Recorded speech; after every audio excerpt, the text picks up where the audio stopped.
औज़ुबिल्लाहि मिनश्शैतानिर्रजीम बिस्मिल्लाहिर्रहमानिर्रहीम। मेरा नाम प्रोफेसर जमील अहमद है और मैं शोबा तिब का सरबराह हूँ बक़ाई मेडिकल यूनिवर्सिटी कराची।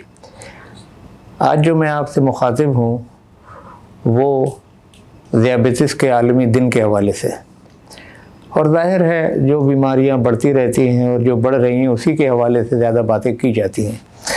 इस वक्त पाकिस्तान की जो सूरत हाल है वो इस तरह से है कि अगर हम बालिगों में देखें तो हर 4 या हर 3 में से एक को ज़ियाबतीस का मर्ज़ लाहक हो गया है और हर 2 में से एक जो है मुब्तला हो सकता है। अब जाहिर है कि ये एक ऐसी बात है कि जो हर इंसान को कुछ ना कुछ तशवीश पहुंचा सकती है, ठीक है। लेकिन यहाँ जो मैं आपको बात बताने वाला हूँ वो इतनी तल्ख़ नहीं है, बल्कि आप इनको कह सकते हैं कि ये वो मीठी बातें हैं, जो वो मीठे बोल हैं जो आप आराम से अपनी ज़िंदगी में कर सकते हैं और इन चीज़ों से बच सकते हैं।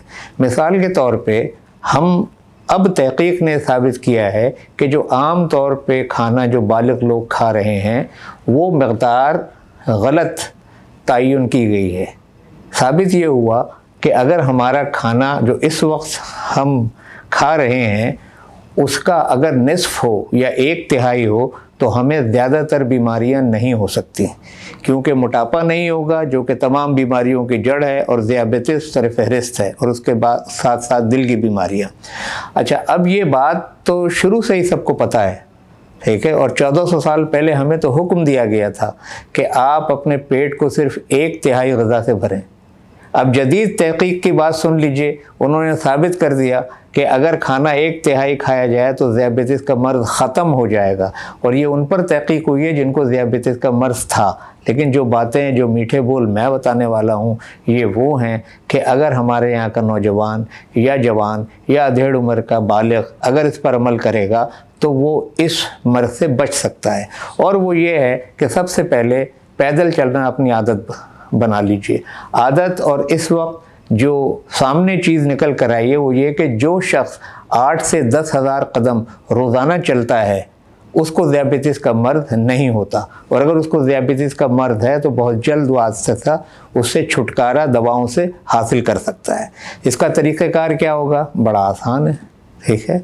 आपका दफ्तर दूसरी मंजिल पर है तो लिफ्ट ना इस्तेमाल करें। हम देखते हैं 10-10 मिनट तक लिफ्ट का इंतज़ार हो रहा होता है, 5 मिनट में आप ऊपर चले जाएंगे, ठीक है ना। उसके सबसे ज़्यादा फ़ायदा आपको और आपके घर वालों को होगा।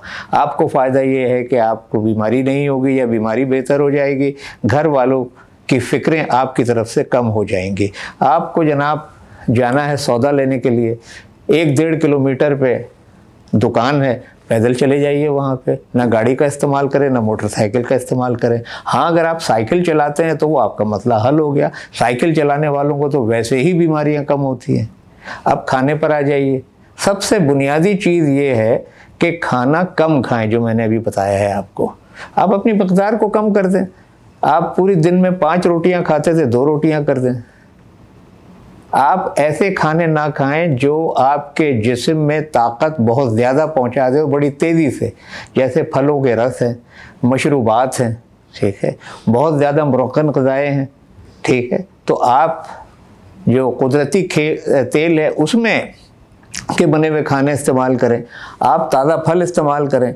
लोग कहते हैं कि साहब मिठास नहीं लेनी चाहिए। नहीं, बिल्कुल लेनी चाहिए। कुदरत ने जो मिठास हमारे लिए बनाई गई है उससे कोई ख़राबी नहीं पैदा होती। हाँ, लेकिन एक बात है कि अगर मैं आपसे कहूँ कि आप 2 सेब खा लें तो आप कहेंगे नहीं, एक ही काफ़ी, उससे मेरा पेट भर गया। लेकिन अगर सेब का रस होगा तो आप 2 गिलास भी पी लेंगे। तो बस यही वो चीज़ें हैं जिससे कि आप जो हैं अपनी सेहत का ख्याल खुद रख सकते हैं। आखिर में फ़कत 2 बातें, ज़रा खाना कम खाइए और उस खाने को हज़म करने के लिए पैदल चलते रहिए, ख़ुद भी सेहतमंद रहिए और अपने घर वालों को अपनी बीमारी की फ़िक्रों से बचा के रखिए। बहुत बहुत शुक्रिया। अल्लाह हाफ़िज़।